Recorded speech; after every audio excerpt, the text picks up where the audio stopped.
여러분 안녕하세요. 글로벌 경제는 어떻게 움직이는가, 홍재하입니다. 오늘은 코로나 이후 글로벌 경제는 미국 달러 중심으로 강하게 재편된다 라는 주제로 말씀드리겠습니다. 이 방송은 필맥스 몰.co.kr 푸트맥스 맨발 신발에서 강하게 후원합니다. 자, 지금 경제 위기가 벌어지고 있어요. 과거에 금융위기가 있었고 현재 코로나 위기가 있습니다. 과거의 금융위기와 현재 코로나19 위기는 차원과 양상이 매우 다르죠. 금융위기는 기본적으로 은행의 문제였습니다. 이자가 높냐 낮냐, 여신을 받느냐 못 받느냐. 결국 은행의 문제는 화폐의 문제고 화폐의 문제는 숫자의 문제였습니다. 반면에 코로나19는 질병의 문제입니다. 질병에 걸리느냐 마느냐, 질병에 걸려서 사느냐 마느냐. 실제적인 문제죠. 실체적인 문제입니다. 따라서 위기에 대응하는 정부의 정책도 완전히 다르죠. 금융위기는 경제활동을 계속 하게 하면서 위기를 겪어나가려고 하는 반면에 코로나19 위기는 경제활동을 억제해요. 사람들을 만나지 못하게 해요. 사회적 거리를 두게 해요. 경제활동을 억제하면서 질병의 문제를 풀려고 하는 것이죠. 그러다 보니까 문제가 되게 어려워졌습니다. 금융위기 때는 금융정책, 헬리콥터 머니, 양적 완화 이런 것들을 썼습니다. 어떻게 해요? 헬리콥터를 올려보내요. 그래서 돈을 마구 뿌립니다. 중앙은행에서 시중은행에 강제하는 지급준비율을 낮추죠. 그럼 지급준비율을 낮추고 금리를 낮추면 시중은행은 돈이 많아지고 금리가 낮아지니까 기업들이 더 많은 돈을 쓰고 투자하고 생산하면서 경제활동을 해갖고 돈을 많이 벌어들이죠.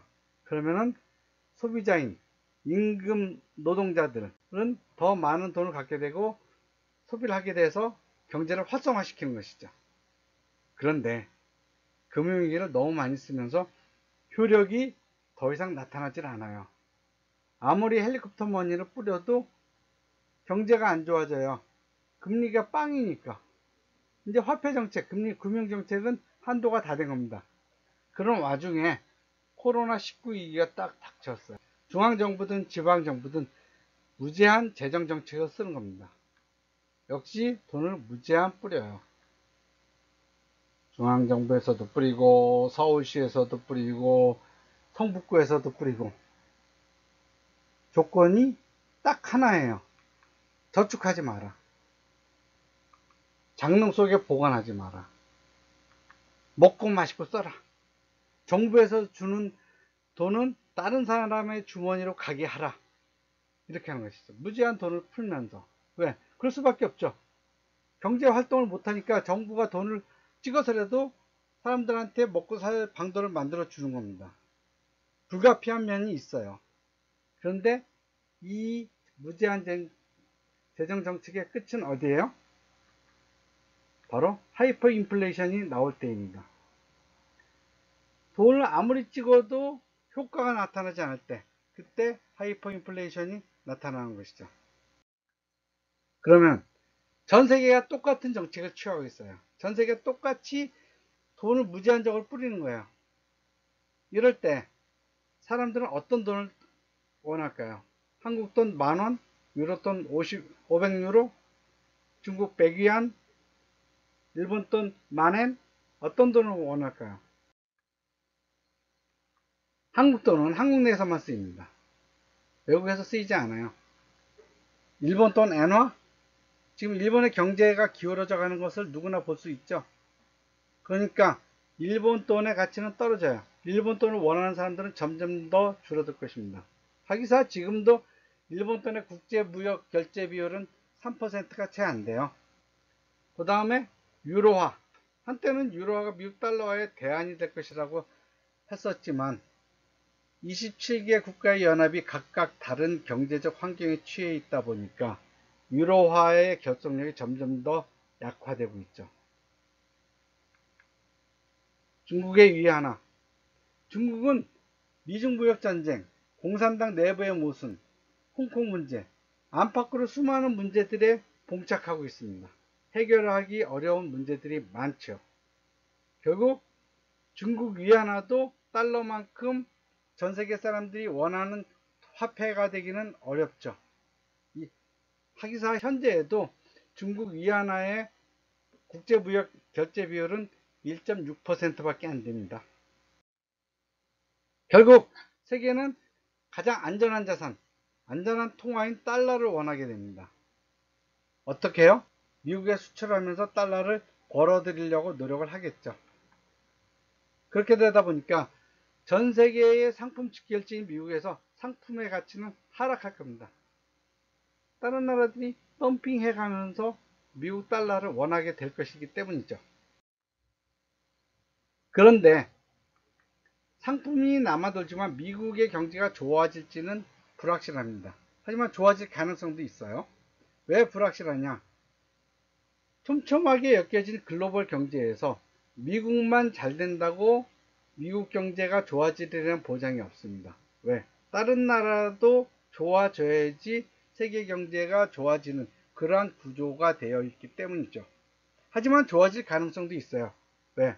미국은 전 세계에서 유일하게 에너지부터 해서 식량까지 자급자족이 가능한 나라이기 때문에.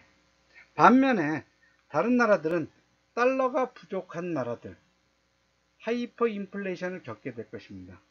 사야 될 물건은 많은데 국민들은 예전과 같이 먹고 살기 위해서 쌀도 사야 되고 기름도 사야 되는데 돈이 없어요. 어떤 돈이 없어요? 달러가 없는 거예요. 한국 돈이 아무리 많아봐야 다른 나라에서 받아들여지지 않죠. 그럼 한국에서 달러가 부족할 때는 뭐야? 하이퍼 인플레이션이 나오는 거죠. 지금 베네수엘라에서 보는 것처럼요. 이럴 때 할 수 있는 최고의 정책은 뭐예요? 국민을 먹여 살릴 식량과 에너지 공급이 가능해야 돼요. 과거처럼 충분하게 먹고 버릴 정도가 아니더라도 최소한 먹고 춥지 않게 생존은 가능할 정도의 물자를 공급할 수 있는 정책을 취해야 됩니다. 그러려면 어떻게 해야 돼요? 다른 나라에서 물자를 수입할 수 있는 달러를 많이 보여야 돼요. 한국 돈이 아무리 많아봐야 다른 나라에서 한국 돈을 받아들이지 않으면 휴지나 마찬가지죠. 먹고 살기 어려워지는 거예요. 한국 돈의 가치는 이제 달러를 얼마나 많이 보유하느냐에 따라서 정해지는 것입니다. 결국 달러를 수집하는 정책을 최우선적으로 해야 되는 것이죠. 그래야지 한국 돈의 가치가 유지됩니다. 그리고 하이퍼 인플레이션에 대비하는 최고의 정책은 많이 쓸 때 더 많이 벌어들여야지 후유증이 없는 겁니다. 이제는 70년대, 80년대와 같이 수출 드라이브 정책을 강력하게 추진해야 됩니다. 그래야지 다가올 경제 위기를 대비할 수 있습니다. 이 방송은 신은 듯 안 신은 듯 맨발과 같은 느낌을 주는 푸트맥스 맨발 신발에서 강력하게 후원합니다. 이 신발 정말 좋은 신발이에요. 그 옆에 있는 글로벌 경제, 북한 비즈니스, 무역 보상 따라하기, 이것도 좋은 책입니다. 많이 애용해 주시고 많이 읽어 주시기 바랍니다. 좋아요, 구독 감사합니다.